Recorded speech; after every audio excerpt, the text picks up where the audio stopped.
Cholesterol పెరగడానికి అసలు మనం చేస్తున్నటువంటి మిస్టేక్స్ ఏంటంటారు?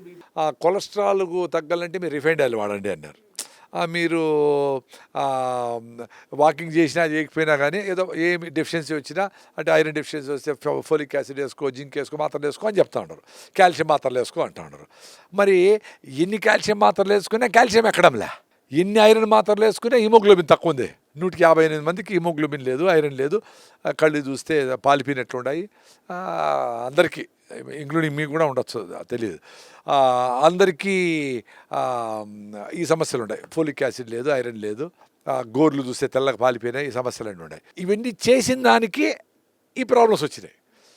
మరి ఇవన్నీ ఏమి చేయకుండా కాల్షియం మాత్రలు, ఐరన్ మాత్రలు, జింక్ మాత్రలు, ఫోలిక్ యాసిడ్ చేయనప్పుడు ఆ ప్రాబ్లమ్స్ లేవే.